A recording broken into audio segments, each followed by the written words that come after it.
चलें जी, आज का टॉपिक हमारा कल जो स्टार्ट किया हुआ था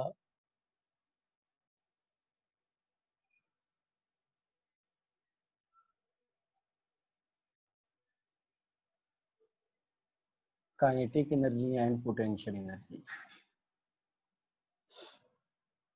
ठीक है, इंटरकन्वर्जन है।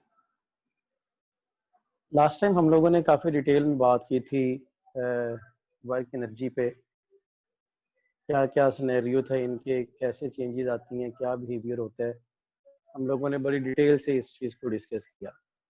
आज का जो टॉपिक है हमारा वो हम लोग डिस्कस कर रहे हैं इंटरकन्वर्जन, लास्ट आर्टिकल इस यूनिट का, और उसके साथ ही हम लोग सर्कुलर मोशन के यूनिट को स्टार्ट करेंगे। अच्छा, इंटरकन्वर्जन हमें क्या बताती है कि फर्ज करें अगर कोई बॉडी किसी हाइट h पे मौजूद है, ठीक है, यानी इसके यहां से हाइट कितनी है h, h1। यहाँ पे इसके पास सारी की सारी, यानी ये हाइट h है, यहाँ पे इसके पास सारी की सारी क्या होगी, पोटेंशियल एनर्जी, और काइनेटिक एनर्जी क्या होगी, 0। जब ये बॉटम पे पहुंच जाएगा यहाँ पे तो क्या होगा, सारी की सारी यहाँ पे क्या होगी, काइनेटिक एनर्जी, और पोटेंशियल एनर्जी क्या होगी, 0। अब फर्ज करें ये पॉइंट ए, यहां से ये बॉडी यहां तक आया,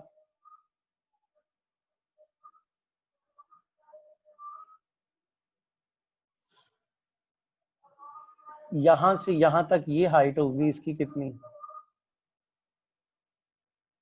x, और यहां से यहां तक कितनी होगी, h minus x. That is the point B, this point C. होगा क्या कि इन तमाम पॉइंट्स पे, यानी energy at point A is equal to energy at point B is equal to energy at point C, that will be equals to mgh। लेकिन हुआ क्या, बॉडी जैसे ही ऊपर से नीचे आ रहा होगा, हाईएस्ट पॉइंट पे है तो इसके पास सारी की सारी कौन सी एनर्जी है, पोटेंशियल, काइनेटिक 0। नीचे आना शुरू होगा तो आहिस्ता आहिस्ता स्पीड बढ़ना शुरू होगी। स्पीड बढ़ने का मतलब काइनेटिक एनर्जी बढ़ रही है, पोटेंशियल एनर्जी कम होती जा रही है। लेकिन हर पॉइंट पे टोटल एनर्जी हमेशा क्या रहेगी, सेम रहेगी, यानी एनर्जी एक से दूसरी में कन्वर्ट हो रही है। अब जब यहाँ पे पहुंचोगे पॉइंट सी पे तो सारी की सारी काइनेटिक होगी, पोटेंशियल 0 हो चुकी होगी। इस पॉइंट पे जब आप लोग कैलकुलेट करते थे ना, तो इस पॉइंट पे जो पोटेंशियल एनर्जी आती थी that is mgh minus x, और जो काइनेटिक एनर्जी आती थी दैट इज mgx।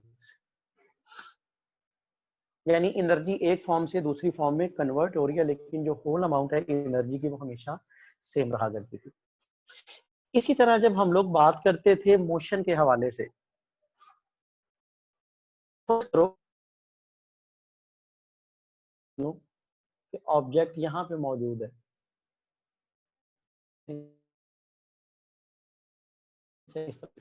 और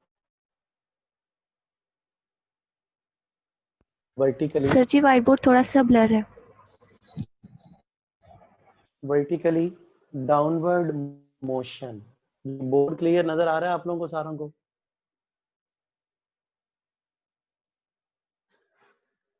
आप लोगों को बोर्ड क्लियर नजर आ रहा है जी?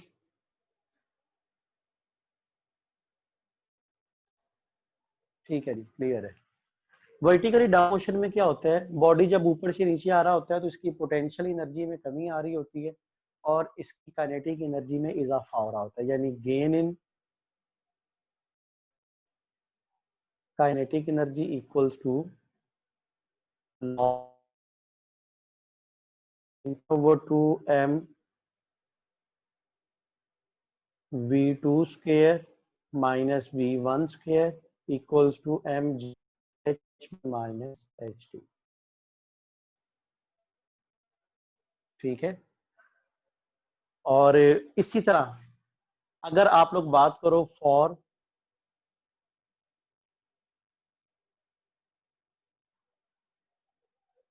ये तो आ गया ना डाउनवर्ड मोशन में। अगर मैं इसी को बात कर लूं,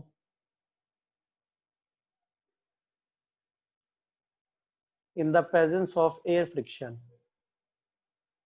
अगर एयर फ्रिक्शन मौजूद हो तब क्या होगा? The presence of air friction क्या आ जाता है? Loss in potential energy equals to gain in kinetic energy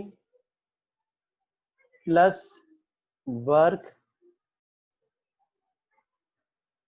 against friction, friction के अगेंस्ट वर्क, यानी mgh equals to 1/2 mv square plus f into h।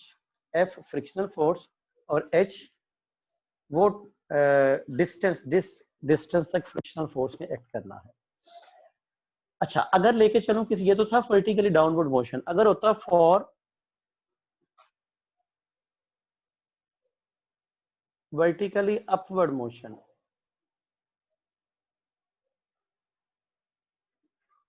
Vertically upward motion के लिए क्या होता है? जैसे ही बॉडी को नीचे से ऊपर थ्रो करोगे तो उसकी पोटेंशियल एनर्जी बढ़ती जाएगी, काइनेटिक एनर्जी में कमी आती जाएगी, तो क्या होता जाएगा? Gain in potential energy equals to loss in kinetic energy. और यहां पे अगर आप in the presence of air friction की बात करो,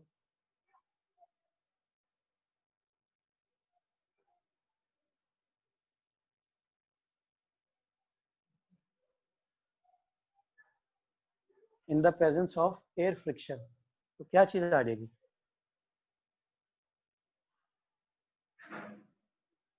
gain in potential energy, loss in kinetic energy plus work,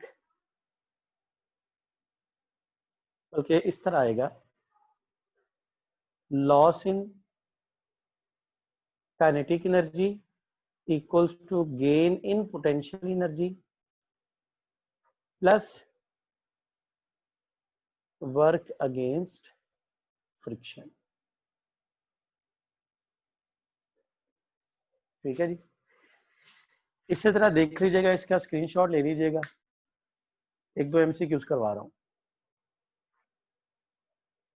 जल्दी से।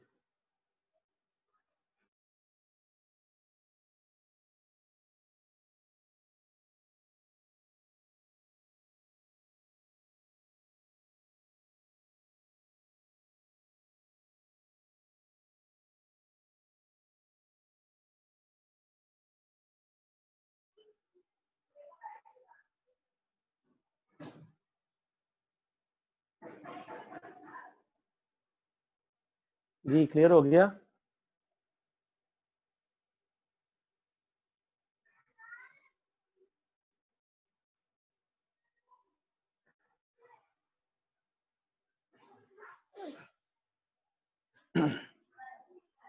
जी स्क्रीनशॉट ले लिया आप लोगों ने इसका?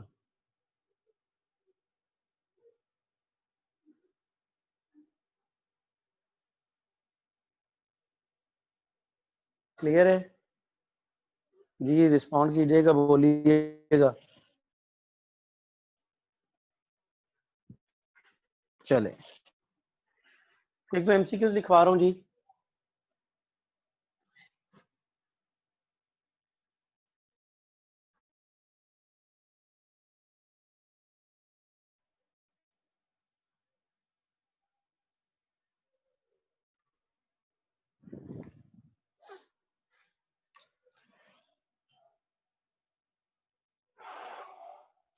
A body of mass 10 kg is dropped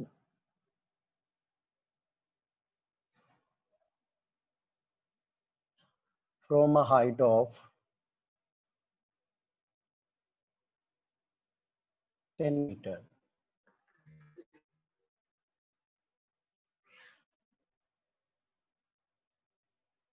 What will be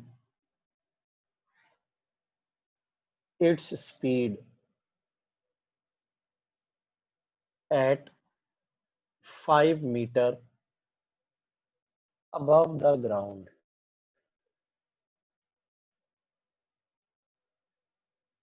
हाँ जी, जरा कैलकुलेट करके बताइएगा क्या आएगा। कहता है जी एक बॉडी जिसका मैस 10 किलोग्राम है और उसे क्या किया गया, छोड़ा गया कहाँ से, 10 मीटर की हाइट से। बताएं जब वो जमीन से 5 मीटर की बुलंदी पे रह गया तो उस वक्त क्या होगा उसकी, जबकि जी की वैल्यू कितनी है, 10 मीटर पर सेकंड स्क्वायर। बताइएगा जी जरा, कैलकुलेट करो इसे।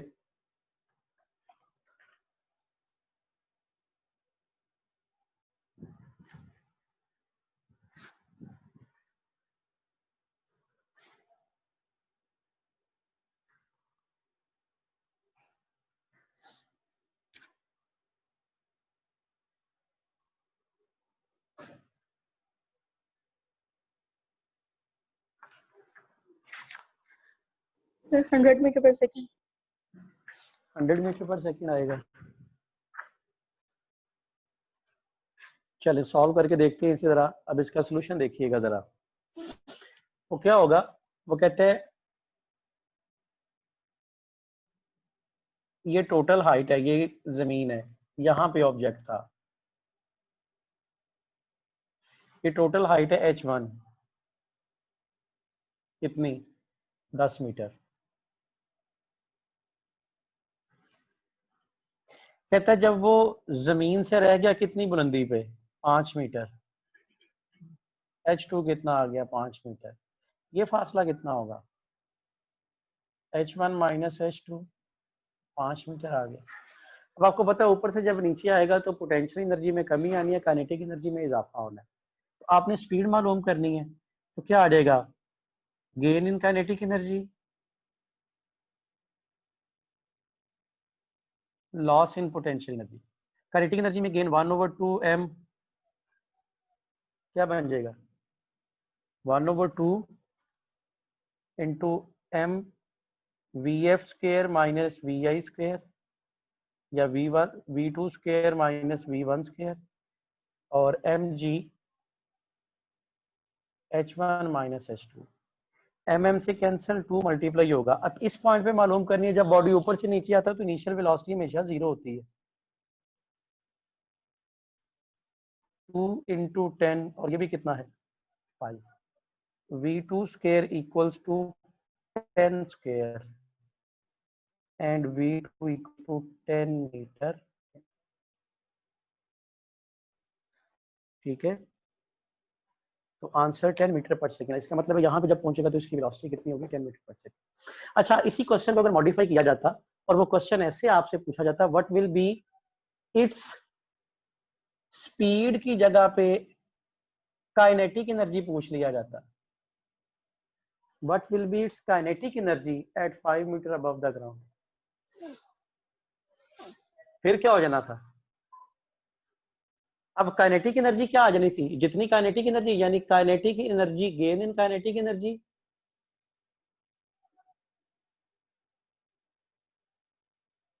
Loss in potential energy.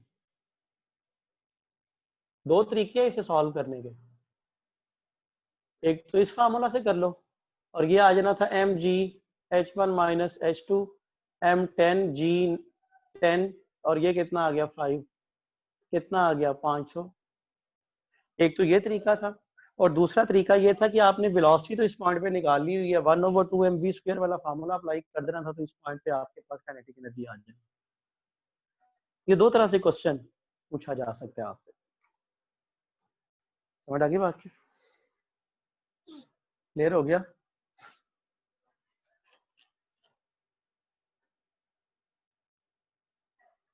अब अगर कोई क्वेश्चन आप लोगों के जहन में है तो आप लोग पूछ सकते हो। सर, अगर स्टेटमेंट में ये भी मेंशन होता है इन the presence of air friction, हाँ, तो फिर अच्छा याद रखिएगा, जब स्टेटमेंट में ना दिया हो ना, याद रखिएगा हमेशा कि हमारी डेली लाइफ में फ्रिक्शन का होना नॉर्मल केस है,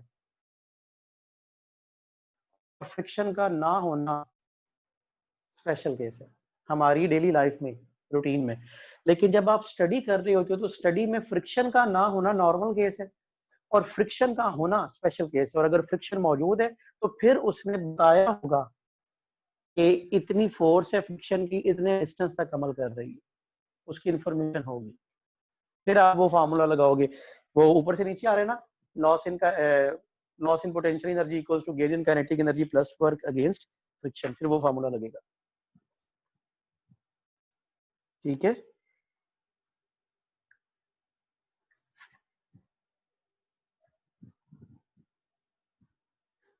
क्लियर हो गया जी।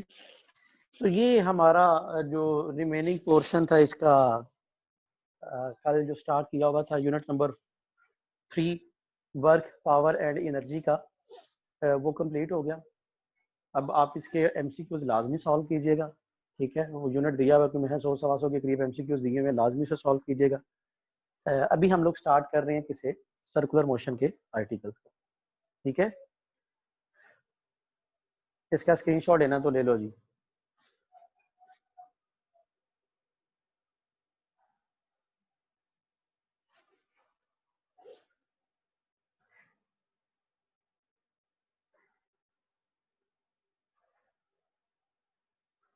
जी क्वेश्चन आया है सर, जी की वैल्यू 9.8। हाँ देखो, आमतौर पे जो क्वेश्चंस आपको जिसमें जी की वैल्यू आ जाएगी ना, वो क्वेश्चन में स्पेसिफाई किया होगा उसने। जिस तरह देखो यहाँ पे भी मैंने सवाल में ही लिख दिया कि जी की वैल्यू इतनी है, इसका मतलब जब आप इसे सॉल्व करोगे तो जी की वैल्यू इतनी लोगे। और अपनी कैलकुलेशंस को आसान करने के लिए, क्योंकि कैलकुलेटर के बगैर आपने सॉल्व करना होता है, उसके लिए आपको राउंड फिगर्स चाहिए होती है। अब अदरवाइज क्या हो जाना था, फिर यहाँ पे जी की वैल्यू पुट करे थे कि 98 बन जाना था, और 98 का स्क्वायर रूट 9.9 के करीब आना था। तो ये चीजें फिर याद रखनी पड़ेगी। जी की वैल्यू 10 रखोगे तो कैलकुलेशन आपकी आसान हो जाती है जरा। ठीक है जी, बात कर रहे हैं जी हम लोग सर्कुलर मोशन पे। और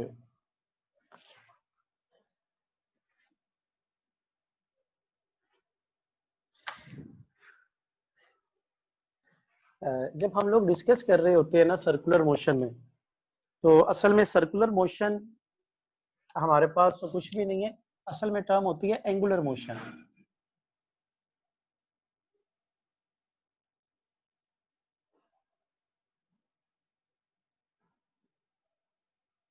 एंगुलर मोशन, लीनियर मोशन में क्या होता था, बॉडी स्ट्रेट लाइन में मूव कर रहा होता था। एंगुलर मोशन में क्या होता है कि बॉडी किसी पॉइंट के गिर्द घूम रहा होगा। अब एंगुलर मोशन इस दो तरह की होती है, एक होती है सर्कुलर मोशन,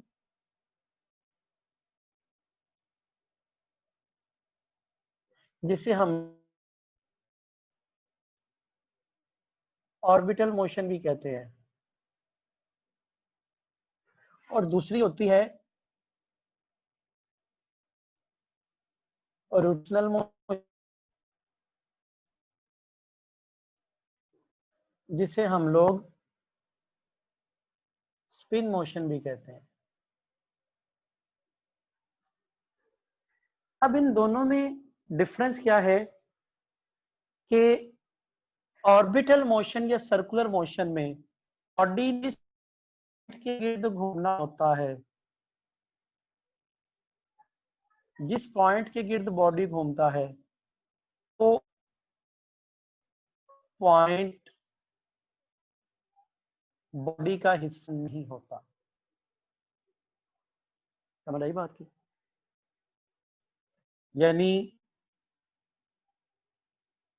एक बॉडी पॉइंट ए से पॉइंट बी पे गया, इस पॉइंट के गिर्द घूम रहा है। जिस तरह आप गाड़ी में बैठ के गोल चक्कर किसी राउंड अबाउट के गिर्द काट रहे हो, राउंड ट्रैक में मूव कर रहे हो, तो वो ऑर्बिटल मोशन होती है।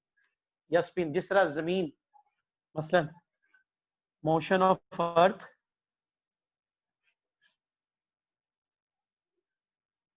अराउंड सन, या motion of electron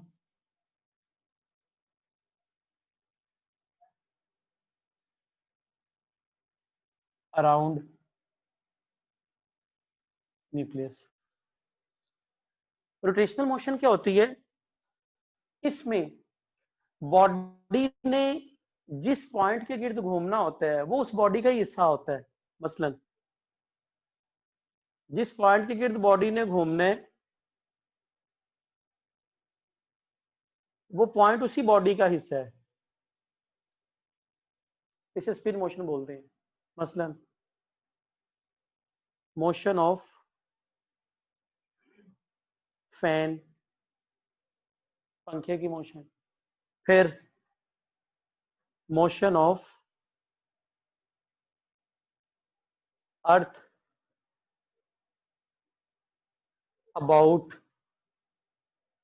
its axis, अपने एक्सिस के गिर्द। ठीक है, फिर लट्टू की मोशन जो होती है, टॉप जो होता है, जब आप वो लट्टू चलाते हो तो वो अपने एक्सिस के गिर्द घूम रहा होता है, ये भी क्या है? Rotational motion. ठीक है जी, इन दोनों का फर्क अब आप लोगों को पता होना चाहिए। स्टॉप हो गई आपकी।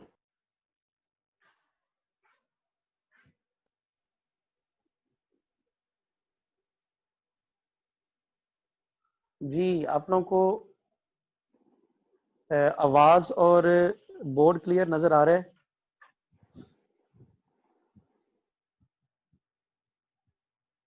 बोलिएगा जरा। जी क्लियर आ रहा है। तो बेटा जिससे कोई प्रॉब्लम आ रही है आपके एंड पे इंटरनेट के किसी ऐसी जगह पे आप बैठो लेक्चर को सुनने के लिए जहाँ पे आपके सिग्नल आ रहे हो, बाकी बच्चों को क्लियर है। इसका स्क्रीनशॉट ले लीजिएगा जी। बात कर रहे हैं हम लोग एंगुलर डिस्प्लेसमेंट पे।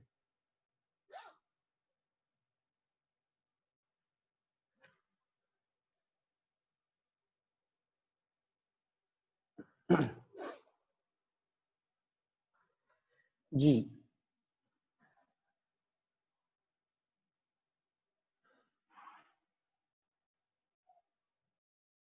एंगुलर डिस्प्लेसमेंट,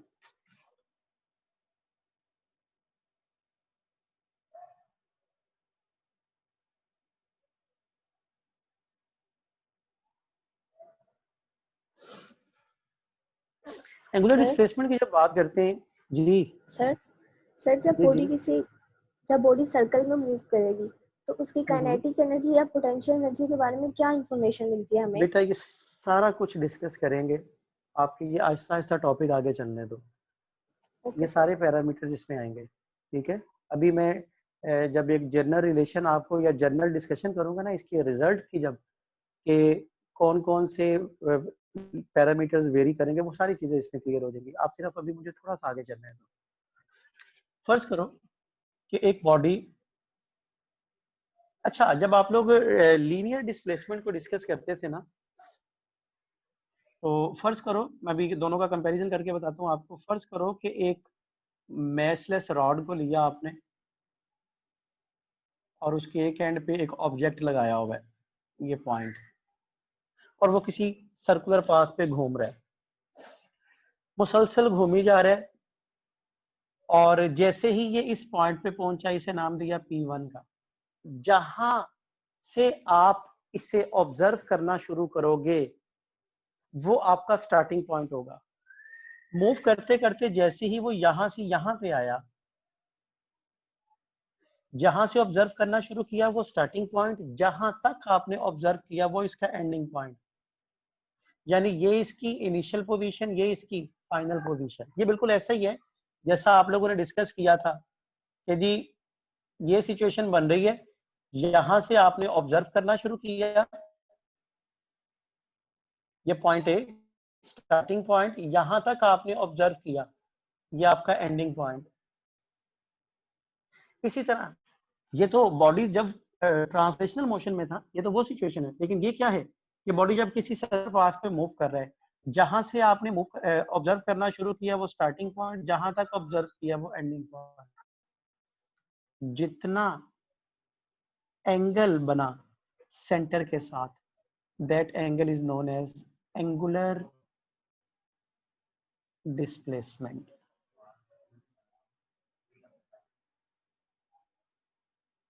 समझ आई बात? इसे बोलते थे, आप कहते थे जी कि इनिशियल से फाइनल पोजीशन तक का जो जो जो चेंज आता है इनिशियल और फाइनल पोजीशन में, इसे बोलते थे हम लोग क्या? यानी हम कहते थे कि जब किसी बॉडी की लीनियर पोजीशन में चेंज आता था तो वो डिस्प्लेसमेंट होता था, लीनियर डिस्प्लेसमेंट। जब किसी बॉडी की एंगुलर पोजीशन में चेंज आएगा वो क्या कहलाएगा, एंगुलर डिस्प्लेसमेंट कहलाएगा। यहाँ पे आप लोगों ने कहा था कि जितना टाइम इंटरवल ज्यादा होगा, इनिशियल और फाइनल पोजीशन दूर होगी, डिस्प्लेसमेंट उतना ज्यादा होगा, और जितना time interval, time of observation कम होगा, उतनी इनिशियल और फाइनल पोजीशन करीब होगी, डिस्प्लेसमेंट छोटा होगा। इसी तरह जितना आपका ऑब्जर्वेशन टाइम क्या होगा ज्यादा, इनिशियल और फाइनल पोजीशन उतनी दूर होगी, जितनी इनिशियल और फाइनल पोजीशन दूर होगी एंगुलर डिस्प्लेसमेंट उतना बड़ा होगा, और जितनी इनिशियल और फाइनल पोजीशन करीब होंगी, टाइम इंटरवल कम होगा, एंगुलर डिस्प्लेसमेंट की वैल्यू कम होगी। ठीक है, क्लियर हो गया जी? सर दोबारा रिपीट कर दे, अच्छा, या स्क्रीन शो नहीं हो रही थी। मैंने ये बताया कि जितना ऑब्जर्वेशन टाइम कम होगा, इनिशियल और फाइनल पोजीशन उतनी करीब होगी, जितनी इनिशियल और फाइनल पोजीशन करीब होगी एंगुलर डिस्प्लेसमेंट कम होगा। जितना ऑब्जर्वेशन टाइम ज्यादा होगा, उतनी इनिशियल और फाइनल पोजीशन एक दूसरे से दूर होगी, उतना ही एंगुलर डिस्प्लेसमेंट ज्यादा होगा। ठीक है, और अगर हम लोग बात करें if delta T is very very small, अगर डेल्टा टी बहुत छोटा हो, देन थीटा यानी angular displacement is also very small. इसे क्या बन जाएगा, delta theta. Then and it is considered as a vector, यानी जब डेल्टा थीटा की वैल्यू बहुत छोटी होगी तो ये क्या कंसीडर करते हैं हम लोग, वेक्टर। और अगर वेक्टर होगा तो इसकी कोई ना कोई डायरेक्शन भी होगी, its direction can be found by right hand rule. किस तरह मालूम किया जाता है, राइट हैंड रूल की मदद से। अब जिस पॉइंट के गिर्द घूम रहा है, ये है ना मेरे पास, इस तरह घूम रहा है, ये इसका क्या होगा, एक्सिस ऑफ रोटेशन। और याद रखिएगा एक्सिस ऑफ रोटेशन हमेशा उस प्लेन के नॉर्मल होता है जिस प्लेन में बॉडी ने घूमना होता है। देखो इस तरह घूम रहा है ना ऐसे, तो ये इसका एक्सिस ऑफ रोटेशन है। इस बोर्ड यानी ये प्लेन अब आपका बोर्ड है, और एक्सिस ऑफ रोटेशन इस प्लेन के यानी बोर्ड के परपेंडिकुलर। तो तरीकाकार क्या है, राइट हैंड रूल हमें क्या बताते हैं कि आप एक्सिस ऑफ रोटेशन को दाएं हाथ में ले लो, और दाएं हाथ की उंगलियों को, यानी एक्सिस ऑफ रोटेशन को दाएं हाथ में लिया आपने, और उंगलियों को इनिशियल से फाइनल पोजीशन की तरफ कर्ल कर दिया, तो इरेक्टेड थंब आपका रिप्रेजेंट कर रहा होगा डायरेक्शन, और ये कहां पे आ रही है, along the axis of rotation. Point clear होगा जी?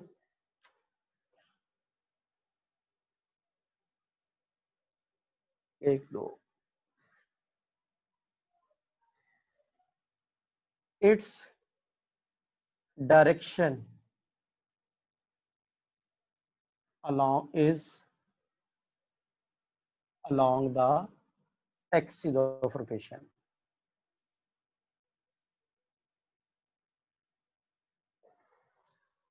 जी यहां तक बताइएगा जरा, क्लियर होगा, बोलिएगा।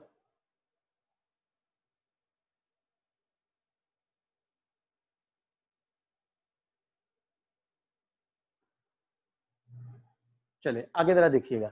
अब इसके बात करते हैं यूनिट्स पे। यूनिट्स कौन कौन से हैं, मैं पहले भी बता चुका हूं, units of angular displacement.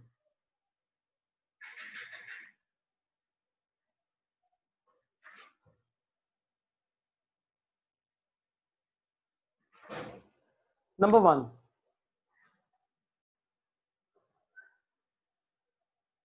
Radian and number 2 degree.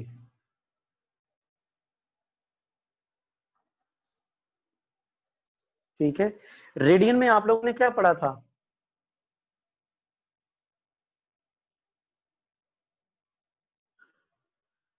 आप लोगों ने कहा था कि अगर एक सर्कल हो और इस सर्कल पे आप एक आर्क लेंथ ले लो इतनी, जितना सर्कल का रेडियस हो, तो सेंटर के साथ जो एंगल बनता है 1 रेडियन। ठीक है, यानी अगर क्या हो, आर्क लेंथ रेडियस के बराबर हो तो 1 रेडियन। अगर आर्क लेंथ रेडियस के 2 रेडियन। अगर आर्क लेंथ रेडियस के 3 गुना हो तो 3 रेडियन। यानी जितने गुना आर्क लेंथ हुआ करेगी, और अगर आर्क लेंथ रेडियस के हाफ हो तो हाफ रेडियन आ जाएगा। और अगर आर्क लेंथ पाई आर के बराबर हो तो थीटा पाई रेडियन आ जाएगा। और अगर आर्क लेंथ 2 पाई आर हो तो थीटा 2 पाई रेडियन बन जाएगा। And that is the complete circle. ये किसके लिए होता है? कंप्लीट सर्कल के लिए। तो क्या लिखोगे जी? In a complete circle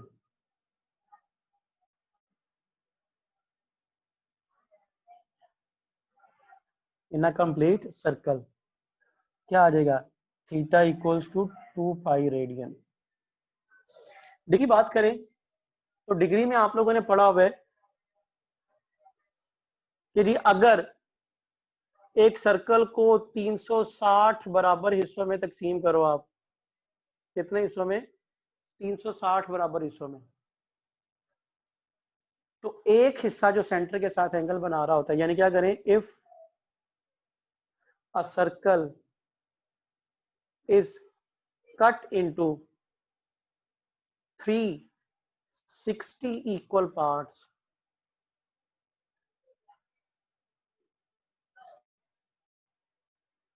the angle made by each part at the center is 1 degree। यानी फिर मैं ये भी लिख सकता हूं कि इन कंप्लीट सर्कल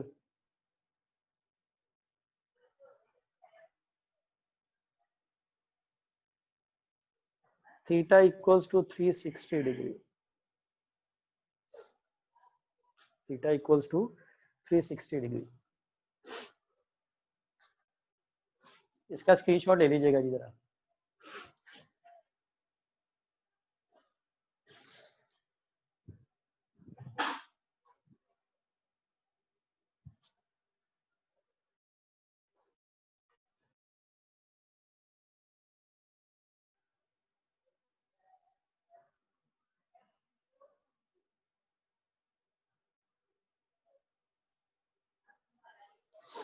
जी क्या आएगा?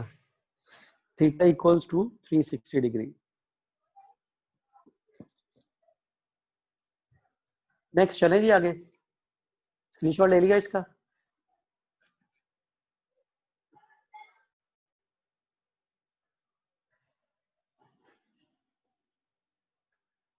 अब बात करेंगे हम लोग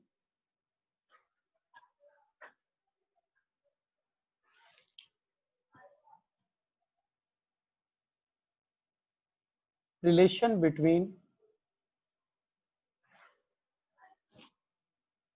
रेडियन एंड डिग्री।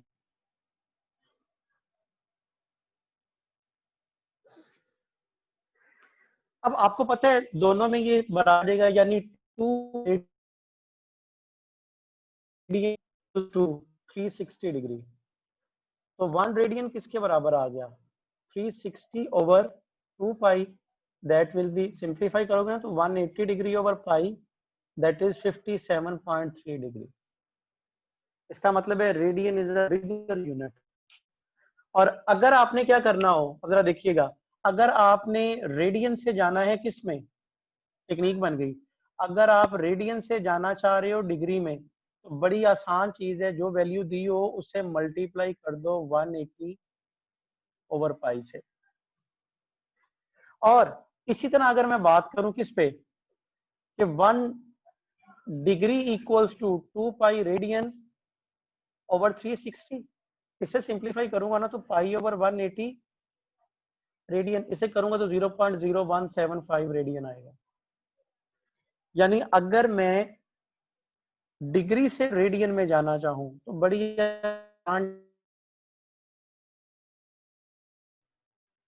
डिग्री से रेडियन में चले जाओ, ठीक है। ये मैंने पहले यूनिट 1 में भी करवाया था, लेकिन दोबारा इसलिए करवा दिया क्योंकि कुछ बच्चों ने यूनिट 1 नहीं अभी पढ़ा, इसलिए दोबारा करवा दिया। इससे आगे चलें तो आ जाता है relation between linear and angular displacement.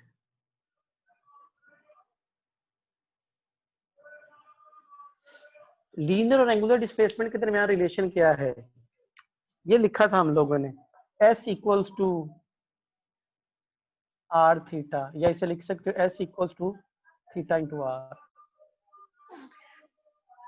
In vectorial, ये याद रखोगे, आपकी बुक में दिया नहीं हुआ लेकिन याद रखोगे, इन वेक्टोरियल फॉर्म, और वेक्टोरियल बहुत हो, जब थीटा बड़ा तो एस भी बहुत छोटा होगा, कर्व है ना एस, और जब एस बहुत छोटी हो जाएगी तो ये तकरीबन स्ट्रेट रह जाएगी। वेक्टोरियल फॉर्म में होता है S equals to theta cross R. और याद रखिएगा क्रॉस प्रोडक्ट के केस में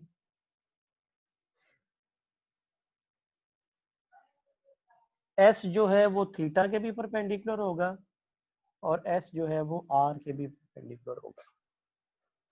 ये आपकी बुक में लिखा नहीं हुआ लेकिन नोट कर लीजिएगा, याद होना चाहिए आप लोगों को।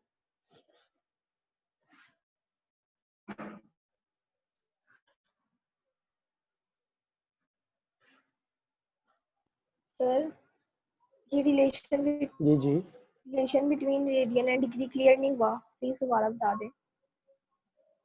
एक कंप्लीट सर्कल में कितने रेडियन थे, 2 पाई रेडियन, और एक कंप्लीट सर्कल में डिग्री कितने थे, 360 डिग्री, दोनों को बराबर लिख दिया। तो 1 रेडियन यहाँ से कैलकुलेट किया, 2 पाई इधर जाके डिवाइड हुआ, 2 कटेगा तो 180/पाई, दैट इज 57.3। बुक में भी लिखा हुआ है आपके ये। सर नहीं, नीचे वाला। और ये वाला जी सर यही। अब यहाँ से देखो सिंपल है, इधर मैंने क्या किया है, 360 को इधर ले जाके डिवाइड कर दिया है, तो जब 360 इधर डिवाइड होगा तो यहाँ पे 1 डिग्री आ जाएगा, यानी 1 degree equals to 2 pi over 63। इसी इक्वेशन को रीअरेंज किया। सर नहीं, जो ये आपने बताया कि रेडियन को डिग्री में कन्वर्ट करने के लिए 180 और पाई से मल्टीप्लाई करना है, ये बता दें। देखो ना, ये 1 डिग्री का आंसर आ गया ना आपके पास, ये 1 रेडियन का आया था। अगर आपने रेडियन से जाना है किस में, डिग्री में, तो इससे मल्टीप्लाई कर दोगे, और अगर आपने डिग्री से रेडियन में जाना है तो इससे मल्टीप्लाई कर दो। मैंने कुछ नया नहीं बताया, सिर्फ इसी चीज को लिखा है यहाँ पे, degree in term of radian, यानी डिग्री से किस में जा रहे हो, रेडियन में, तो पाई ओवर 180 से multiply. Radian in term of degree, radian से डिग्री में जाना है तो 180/पाई से मल्टीप्लाई। सर ये 57.3 और 0.0175 से भी मल्टीप्लाई कर सकते हैं? जी बिल्कुल बिल्कुल, इसी को सॉल्व करके ही आएगा ना, 0.0175। अच्छा जी, उसके बाद हम बात कर रहे हैं एंगुलर वेलोसिटी पे। एंगुलर वेलोसिटी क्या होगी, जिस तरह आप लोगों को याद है ना, पढ़ा था। अच्छा, ये बहुत अहम पैरामीटर आपका एंगुलर वेलोसिटी का, जरा बड़े ध्यान से इस चीज को समझना है आप लोगों ने। जिस तरह आप लोगों ने पढ़ा था ना, angular displacement that is the time rate of change of, पढ़ा हुआ है आप लोगों ने, time rate of change of displacement is known as velocity. इसी तरह क्या आएगा, time rate of change of angular displacement is known as angular velocity. Unit क्या बन जाएगा? रेडियन पर सेकेंड, और बड़ा यूनिट भी इस्तेमाल होता है, रेवोल्यूशन। टर्म यूज होती है आरपीएम, अक्सर मीटर स्पीडोमीटर्स पे लिखा होता है, रेवोल्यूशन पर मिनट, बड़ा यूनिट है। समझ आई बात की? तो इसके लिए याद रख लोगे, एक रेवोल्यूशन किसके बराबर होता है? 1 revolution equals to 2 pi radian, एक चक्कर के बराबर होता है, and 1 minute equals to 60 second. तो बड़ी आसान टेक्निक याद रखनी है, अगर आपने आरपीएम से जाना है किस में, रेडियन पर सेकेंड में, यानी रेवोल्यूशन पर मिनट से जाना है किस में, रेडियन पर सेकेंड में, तो जो भी टर्म दी होगी उससे 2 पाई से मल्टीप्लाई करोगे, 60 पे डिवाइड करोगे, क्योंकि एक रेवोल्यूशन 2 पाई पर मिनट, और मिनट 60 सेकंड होते हैं। और इसी तरह अगर आपने रेडियन पर सेकंड से रेवोल्यूशन पर मिनट में जाना हो, तो बड़ी आसान टेक्निक क्या होगी, आप 60/2 पाई से मल्टीप्लाई कर दोगे, उल्टा दोगे उसे। ये बिल्कुल वैसे ही है जिस तरह आप लोगों ने पढ़ा हुआ है कि मीटर पर सेकंड से किलोमीटर पर आवर में जाना है, या किलोमीटर पर आवर में, किलोमीटर पर आवर से मीटर पर सेकंड में जाना है। ये बिल्कुल वैसा ही है कि रेवोल्यूशन पर मिनट से रेडियन पर सेकंड में जाना हो तो 2 पाई/60, और अगर रेडियन पर सेकंड से रेवोल्यूशन पर मिनट में जाना हो तो 60/2 पाई। ठीक है। अच्छा, अब अगर बात की जाए हम लोग एंगुलर वेलोसिटी की, ठीक है, अगर बात करें if theta is very very small, then आप लोगों ने पढ़ा था ना, थीटा बहुत छोटा हो तो थीटा एक वेक्टर है, और अगर थीटा बहुत छोटा हो, थीटा वेक्टर है, तो फिर एंगुलर वेलोसिटी भी क्या होगी, एक वेक्टर होगी। भाई अगर एंगुलर वेलोसिटी वेक्टर है तो एंगुलर वेलोसिटी की डायरेक्शन क्या होगी, एंगुलर वेलोसिटी वेक्टर किसकी वजह से है, एंगुलर डिस्प्लेसमेंट की वजह से, तो जो डायरेक्शन एंगुलर डिस्प्लेसमेंट की होगी वही डायरेक्शन एंगुलर वेलोसिटी की होगी। क्या लिखोगे जी, angular omega is vector due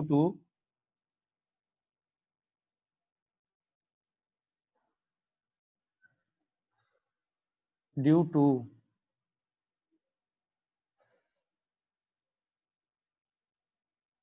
angular displacement, so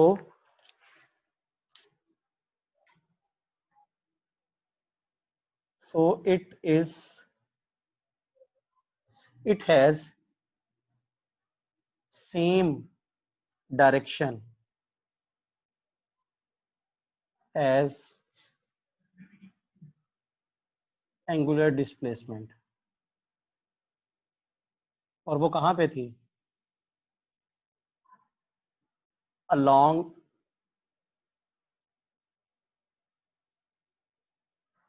the axis of rotation।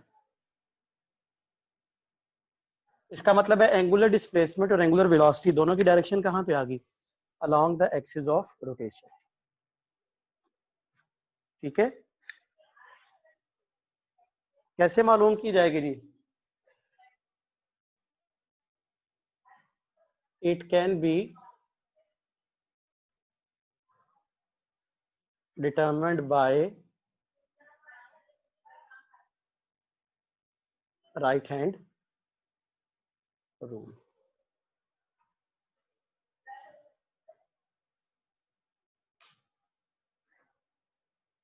Clear हो गया जी। अच्छा, उसके बाद आएगा इंस्टेंटेनियस वेलोसिटी।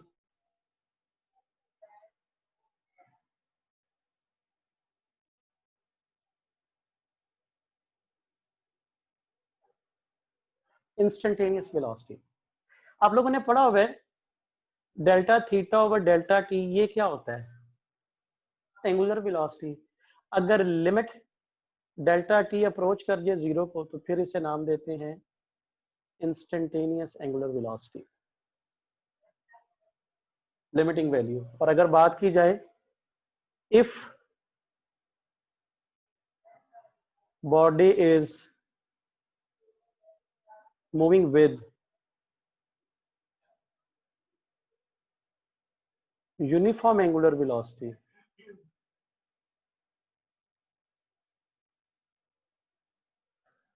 then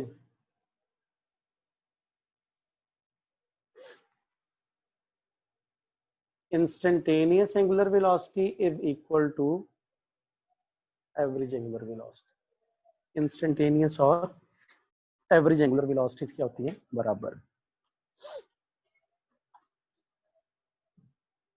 ठीक है जी, इसका ले लो जी स्क्रीनशॉट। अब कुछ एमसीक्यूज हैं एंगुलर वेलोसिटी के हवाले से, यहाँ पे भी क्वेश्चन है तो पूछ सकते हो, फिर एमसीक्यूज करवा रहा हूँ कुछ।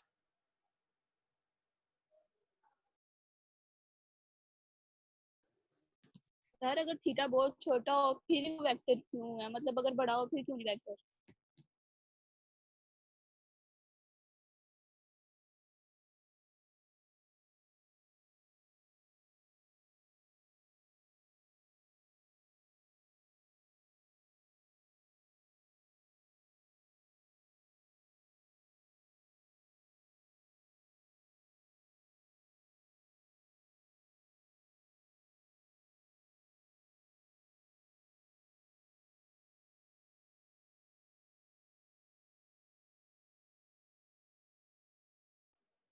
जी मैं कह रहा हूँ, जरा दोबारा बोलिएगा, क्या बोला है, क्वेश्चन क्या किया सर आपने? थीटा थीटा अगर मतलब छोटा है तो फिर ही क्यों वेक्टर है, मतलब क्या फर्क है, बड़ा होगा फिर क्यों नहीं वेक्टर होगा?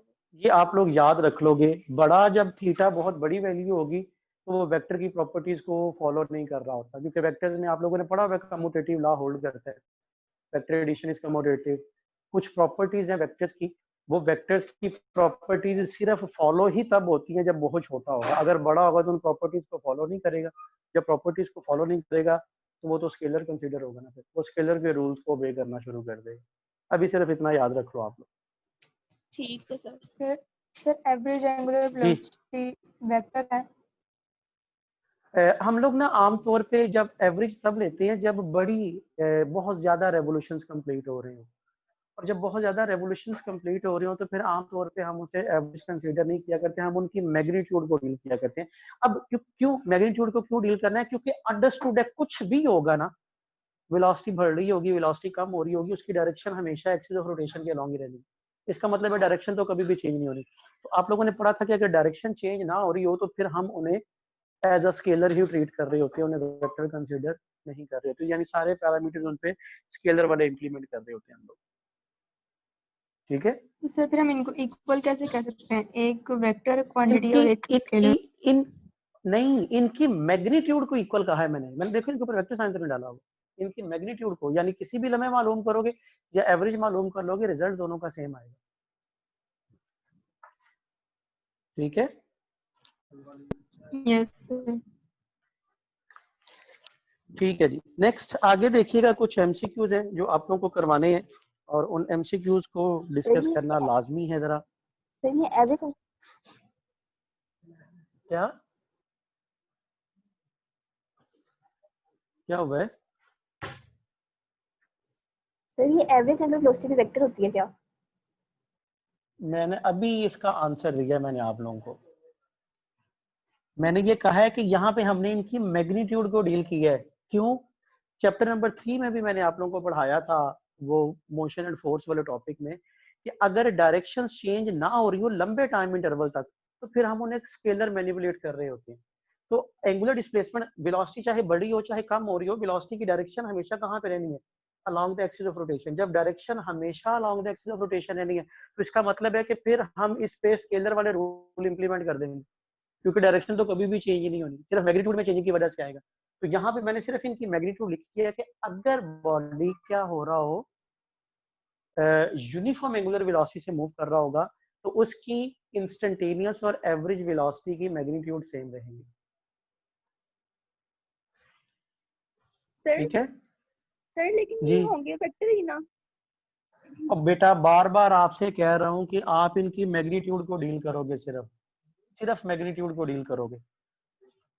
और मैंने सिर्फ मैग्नीट्यूड ही लिखी है कि इनकी मैग्नीट्यूड क्यों, क्योंकि डायरेक्शन तो अंडरस्टूड है आपको, वो तो चेंज ही नहीं होनी। जब डायरेक्शन चेंज नहीं होनी वो तो हमेशा along the axis of rotation है।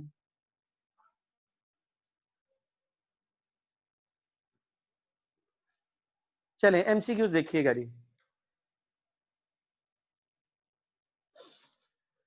अच्छा, क्लॉक की जब बात करते हैं ना, क्लॉक उसमें 3 तरह की नीडल्स होती हैं।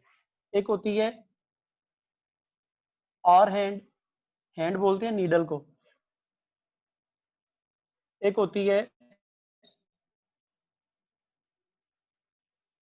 मिनट हैंड, यानी मिनट वाली नीडल जो होती है, और एक होती है सेकंड हैंड, यानी सेकंड वाली नीडल जो होती है। क्वेश्चन ये है, what will be the angular velocity of second hand of a clock। हाँ जी, जो सेकंड हैंड है, सेकंड वाली नीडल है, उसकी बताएं एंगुलर वेलोसिटी क्या होगी। हाँ जी, कौन बताएगा?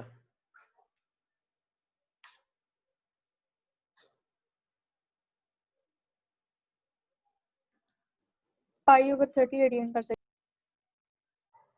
कैसे आएगा?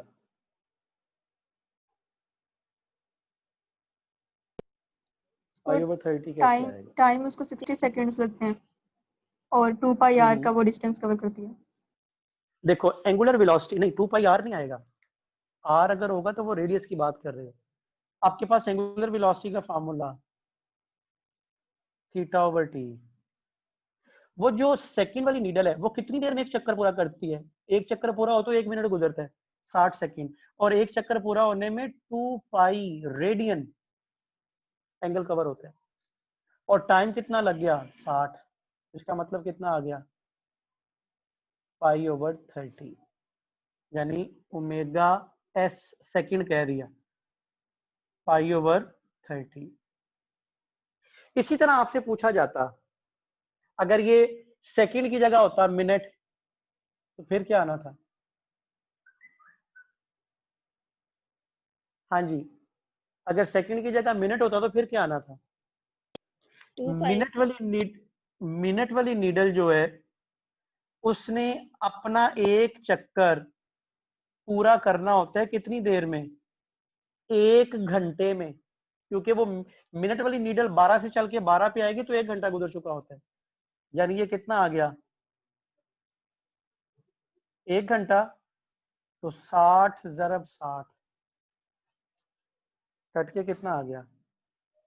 पाई/1800 हो जाएगा। जब आपने इनकी रेशियो निकाली ना, सेकंड और मिनट की, तो सेकंड वाली क्या है?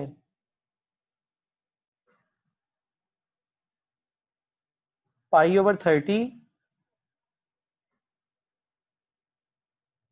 और मिनट वाली क्या है? ये लिखोगे तो उलट जाएगा ना, 180/पाई। पाई पाई से गया, ये इससे कट के 60 आ जाएगा। इसका मतलब है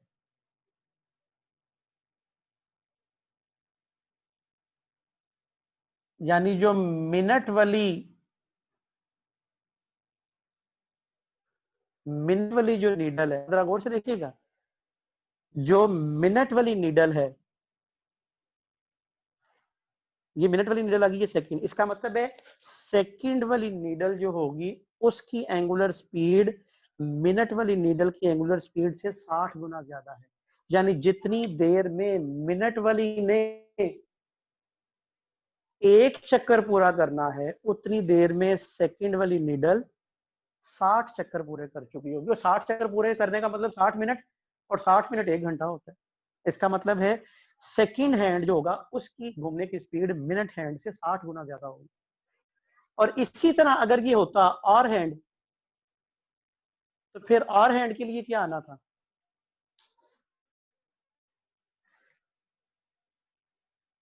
omega R equals to theta over T, that is 2 pi. और भाई घंटे वाली सुई अगर 12 से दोबारा 12 पे आए तो कितना टाइम गुजर चुका होता है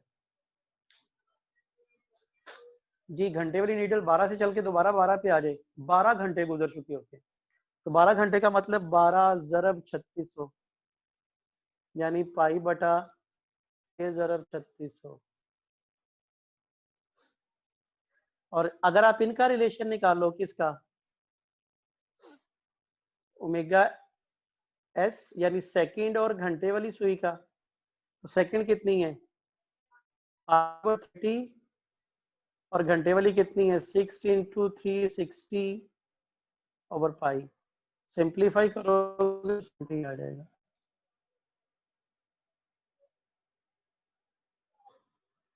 यानी omega S equal 20 times of omega H. यानी जो सेकंड हैंड की एंगुलर स्पीड है वो आर हैंड की निस्बत 720 गुना ज्यादा है। यानी जितनी देर में घंटे वाली सुई एक चक्कर पूरा करती है, उतनी देर में सेकंड वाली सुई जो है वो 720 चक्कर पूरे कर चुकी है। यही तो वजह। अब देखो तीनों नीडल जब घूम रही होती है ना, तो आपको प्रोमिनेंट मोशन नजर आ रही होती है सेकंड वाले। क्यों? क्योंकि उसकी स्पीड ज्यादा है। मिनट वाले की या आवर वाले की आपको प्रोमिनेंट मोशन नजर नहीं आती। क्यों? क्योंकि उनकी स्पीड उस सेकंड वाले की निस्बत बहुत कम है। ठीक है। और अगर आप मिनट और आवर की बात करो तो मिनट कितना आया था पाई ओवर 1800 और आर कितना आएगा 6 इंटू ओवर पाई। कट गया, सिंप्लीफाई करोगे तो ये 12 आ जाएगा। यानी मिनट इक्वल्स टू 12 उसकी एंगुलर स्पीड घंटे वाली की निस्बत 12 गुना ज्यादा है। यानी जितनी देर में घंटे वाली एक चक्कर पूरा करती है, उतनी देर में मिनट वाली नीडल क्या कर चुकी होती है 12 चक्कर पूरे कर चुकी होती सर है। ठीक है जी। सर जी जब सेकंड हैंड वाली नीडल एक राउंड कंप्लीट करेगी तब कितना टाइम हो गया होगा? सेकंड, देखो आप क्या कहती हो कि सेकंड वाली 12 से चली दोबारा 12 पे आई, कितना टाइम हुआ होगा? 1 मिनट गुजरा होगा ना। और 1 मिनट का मतलब 60 सेकंड। देखो सेकंड वाली नीडल का एक पूरा करने का मतलब है 1 मिनट। मिनट वाली नीडल का एक चक्कर पूरा करने का मतलब है 1 घंटा। घंटे वाली नीडल का एक चक्कर पूरा करने का मतलब है 12 घंटे। समझ आ गई बात की? क्लियर हो गया? एंगल तीनों में यस सर। सेम रहना है, 2 पाई 2 पाई 2 पाई। सिर्फ क्या होगा, जिसका टाइम बढ़ता जाएगा उसकी स्पीड कम होती जाएगी। इज इट क्लियर जी? समझ आ गई बात की? चले यहीं पे आज का वाइंड अप कर रहा हूँ लेक्चर। कल इससे आगे चलेंगे, पढ़िएगा लाजमी इसे। कल हम इसके रिलेशंस पे बात करेंगे, ये रिलेशन कैसे बन सकते हैं लीनियर और एंगुलर वेलोसिटी का, फिर लीनियर और एंगुलर एक्सेलरेशन का। फिर 2 पॉइंट मैंने आपको मेन लिखवाने हैं और जिन 2 पॉइंट्स में आपकी ये पूरी मोशन डिस्कस हो रही होगी। ठीक है जी, इसे पढ़िएगा लाजमी। बाकी इंशाल्लाह हम लोग कल देखेंगे। इसका स्क्रीनशॉट ले लो और स्क्रीनशॉट बाद आप लोग मुझे ये ग्रुप में उस पर व्हाट्सएप भी कर दीजिएगा